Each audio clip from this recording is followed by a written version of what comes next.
भूखमरी आ गया सर, खाने को कुछ नहीं मिला। हम लोग बहुत परेशान हैं। पैदल आया हूँ, गाड़ी घोड़ा नहीं मिला। बच्चों के लिए अपने परिवार में जाके मर जाके हम गोली लग जाएगा, मर जाएंगे, वक्त हम नहीं जाएंगे लुधियाना, नहीं जाएंगे। मत बनाना शहर दोबारा, गांव को गुलजार रखना। समय बीत जाएगा पर ये सफर तुम याद रखना।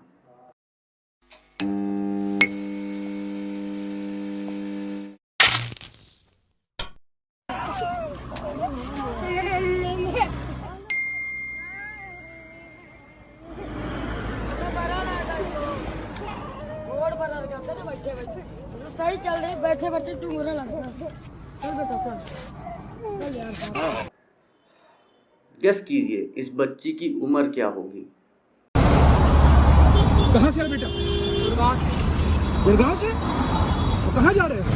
बिहार, मधेपुरा। इतनी दूर तुम साइकिल चला के आ गए? गेस कीजिए इस लड़के का भविष्य क्या होता अगर वो आपके घर पैदा हुआ होता।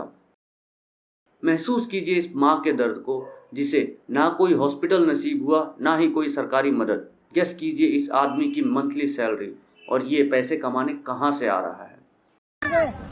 तो माता जी को भी बेंगलोर से ला रहे हो? हाँ जी। और साइकिल पे बिठा के? कितने दिन हो गए वहाँ से चले? 1 महीना 4 दिन। समझने की कोशिश कीजिए इस वृद्धा के व्यथा को। जिस उम्र में आराम करना था उस उम्र में ये परिवार के साथ महीनों इस अनजान सड़क पर भटक रही है। पर इनकी ये स्थिति क्यों हुई? कौन है इनके पलायन का जिम्मेदार? अगर आपको उंगली दिखाने को कहा जाए तो किसकी ओर आपकी उंगली उठेगी? कई लोग तो सरकार को सीधा दोष देंगे, पर सवाल ये है क्या सिर्फ सरकार की ही गलती है या ये पूरे भारतीयों की नाकामी है? इनके इस हाल के जिम्मेदार हम हैं। इन सब वीडियो में एक ही बात कॉमन है कि ये सब अपना रोजगार छोड़ इस स्थिति के कारण घर वापस जाने पर मजबूर हैं। जब कोई अपने घर से कहीं बाहर काम करने जाता है तो इसे माइग्रेशन कहते हैं, जिसे हम हिंदी में पलायन कहते हैं। यह कोई खुशी से नहीं करता, उम्मीद होती है कि घर के मुकाबले 4 पैसे ज़्यादा कमाई होगी। पर जब वही शहर उनके हाथ में नाकामी परोस कर देता है तब ये मजदूर अपनी मजबूरी के कारण अपने घरों की तरफ पलायन करते हैं। इसे हम रिवर्स माइग्रेशन कहते हैं। माइग्रेशन और रिवर्स माइग्रेशन एक ही सिक्के के 2 पहलू हैं। जब कोई माइग्रेट करता है तब वहीं कोई रिवर्स माइग्रेट करता है और ये सिलसिला सालों भर छुटपुट चलता रहता है।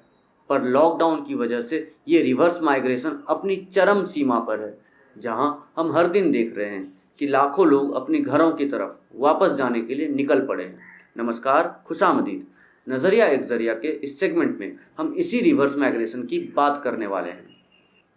कोविड-19 एक हेल्थ डिजास्टर है ही, पर इस डिजास्टर की वजह से कई और आपदाओं का रास्ता खुल गया है, जिसमें कि एक इकोनॉमिक डिजास्टर है और बाकी दूसरा ये रिवर्स माइग्रेशन।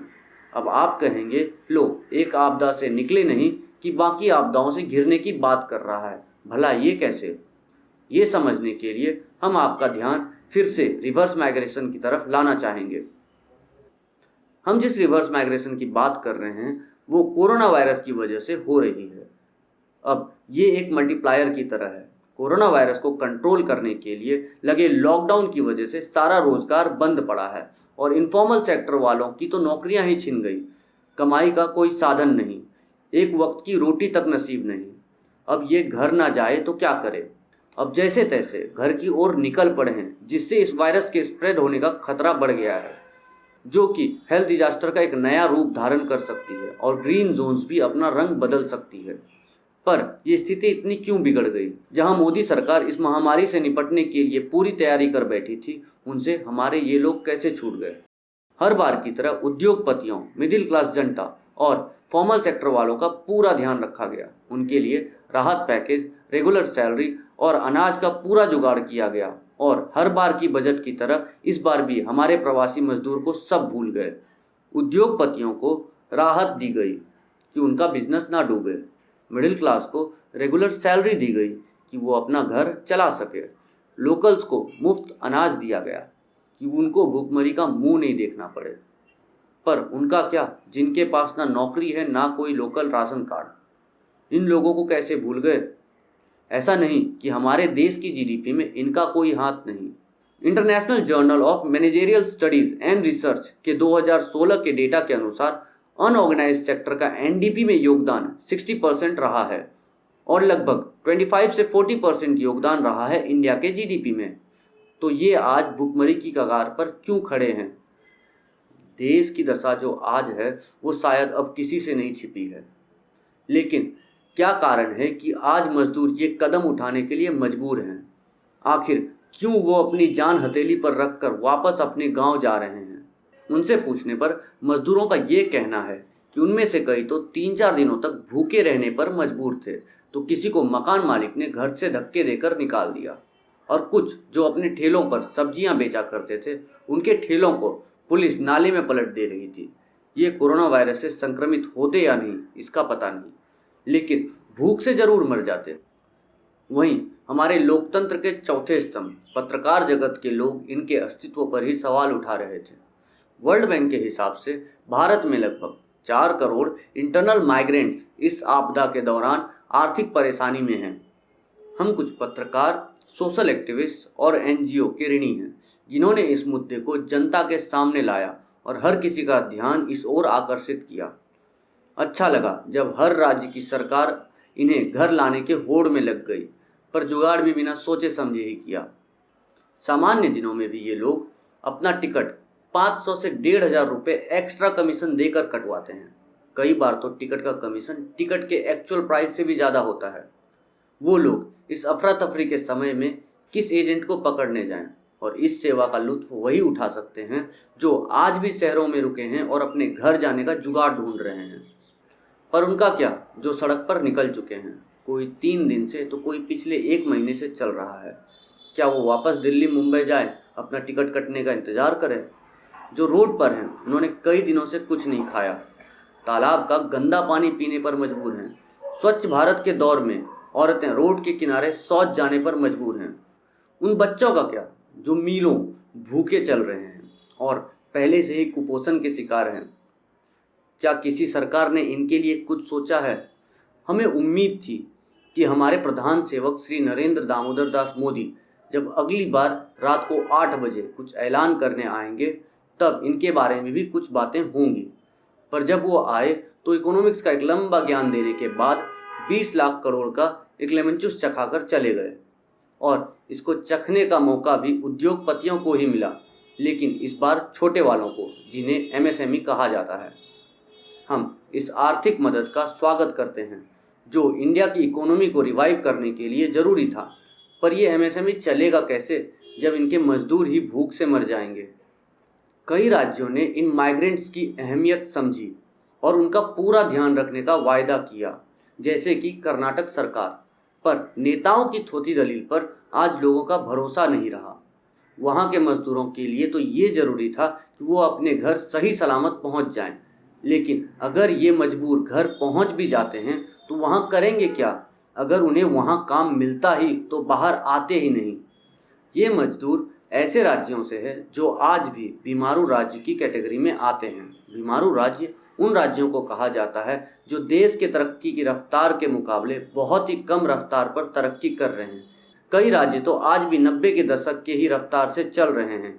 इनमें माइग्रेंट का एक बहुत बड़ा जत्था यूपी और बिहार से है, जिसमें यूपी से लगभग 25% और बिहार से 14% हैं। और ये 2 राज्य पिछले कई सालों से बीमारू राज्य के ही कैटेगरी में हैं। ऐसा नहीं है कि इन्हें साथ बढ़ने का अवसर नहीं मिला, पर इनके राजनेताओं और सरकारी कर्मचारियों ने इन 2 राज्यों को जानबूझकर गरीब और अनपढ़ स्तर पर रखा। अभी से 10 साल पहले तक ओडिशा भी इसी बीमारू श्रेणी में आता था, पर पिछले 10 साल में इस राज्य ने अपनी रफ्तार पकड़ ली और दिन ब दिन तरक्की के चरम पर पहुंच रहा है। तो इन 2 राज्यों में क्या कमी रह गई? इनकी ज़मीन उपजाऊ है, इन्हें गंगा का पानी सालों भर वरदान में मिला है, इनके पास खनिज के भी भंडार कम नहीं हैं। तो फिर चाइना को छोड़ निकल रही हजारों कंपनियां इन राज्यों के दरवाजों पर क्यों नहीं दस्तक दे रही? किसी भी उद्योग को फायदे के लिए सस्ती ज़मीन और सस्ते लेबर फोर्स की ज़रूरत होती है, और ये यहाँ भरपूर मात्रा में उपलब्ध है। तो ये कंपनियाँ को लुभाने में नाकामयाब कैसे रह गए? अगर इनमें से कुछ कंपनियां भी इन राज्यों में आ जाती हैं तो राज्यों का बेड़ा पार हो सकता था। इससे उस राज्य के इनकम को भी बूस्ट मिलती और वहां से हो रहे माइग्रेशन की रफ्तार भी कम हो पाती। कुछ ही दिनों पहले एक आशा की किरण यूपी के लिए दिखी कि शायद कुछ अमेरिकन कंपनियां चाइना को छोड़ यूपी में अपना प्लांट लगा दे, पर इतना ही यूपी के लिए काफ़ी नहीं होगा। बाकी बिहार तो कई पैमानों पर अपने में ही एक मिनी इंडिया है। जिस तरीके से पिछले 70 साल से भारत एक विकासशील देश रहा है, प्रगति के पथ पर सदा अग्रसर रहने वाला, ठीक उसी तरह बिहार भी शुरू से ही एक प्रगतिशील राज्य रहा है और इसकी भी तरक्की की रफ्तार सदियों से ही चरम पर रही है। पर असलियत में ये किसी माप पर खरी नहीं उतरती। जैसे भारत पहले सोने की चिड़िया कहलाता था, उसी प्रकार बिहार भी इतिहास के कई पन्नों पर अपनी धनी विरासत की छाप छोड़ चुका है। जैसे भारत में हर कुछ सालों में कोई ना कोई स्कैम होता रहता है, उसी प्रकार बिहार का वर्तमान भी कई मशहूर स्कैमों के कारण उल्लेख में रहा है। पर भारत 90 की दशक के बाद अपनी रफ्तार से आगे निकल गया और वहीं दूसरे हाथ पर बिहार अपने रवैये को अपनी विरासत की तरह संभाल कर रख रहा है। मेरे नज़रिए से पलायन एक समस्या नहीं, एक मीठा अवसर है। पर वहीं जब ये मिठास हद से आगे बढ़ जाती है तब ऐसी डायबिटीज जैसी अवस्था उभर कर आती है जिसको संभालना मुश्किल हो जाता है। माइग्रेशन प्रॉब्लम नहीं है, मास माइग्रेशन प्रॉब्लम है, क्योंकि ये शहरों की पॉपुलेशन डेंसिटी को इतना बढ़ा देती है कि उसका सीधा असर अन्य दूसरी चीज़ों पर दिखता है। जैसे सड़कों पर भीड़, सफाई, खाने की समस्या, पानी की समस्या, अस्पतालों में लंबी कतारें और महामारी का कारण बनती हैं। मास माइग्रेशन को रोकने के लिए इन पिछड़े राज्यों को चाहिए कि वो एग्रीकल्चर के साथ साथ इंडस्ट्रियल डेवलपमेंट पर भी ध्यान दें, जिससे उस स्टेट की इकोनॉमी को बूस्ट मिलेगा और जॉब अपॉर्चुनिटीज़ ज़्यादा बनेंगी। और यही एक तरीका है जिससे मास माइग्रेशन पर लगाम लगाया जा सकता है। और जब मास माइग्रेशन ही कम होगा तो रिवर्स माइग्रेशन का ये समस्या पैदा ही नहीं होगा। पिछले सेगमेंट में हमने पलायन के बारे में और विस्तार से बात की है। अगर आपने वो वीडियो नहीं देखा तो ज़रूर देखें, लिंक डिस्क्रिप्शन में है। बाकी अभी YouTube और TikTok के क्रिएटर्स के बीच संग्राम छिड़ा हुआ है, पर हम कई इन्फ्लुएंसर्स, चाहे वो YouTube या TikTok कम्युनिटी से आते हैं या वो कोई सुपरस्टार जैसे सोनू सूद, प्रकाश झा, सलमान खान, सैफ, विकास खन्ना के शुक्रगुजार हैं, जिन्होंने इन प्रवासी मजदूरों की समस्या को समझा और उनके दुख को कम करने की कोशिश की। और हम बाकी लोगों से निवेदन करते हैं कि अगर आपको ऐसे प्रवासी मजदूर सड़क पर मिले जो अपने घर वापस जा रहे हैं तो उनकी मदद करें, उन्हें कुछ खाने को या पीने को साफ पानी दे दें, क्योंकि पता नहीं पिछली बार उन्होंने कब खाया या पिया होगा। धन्यवाद।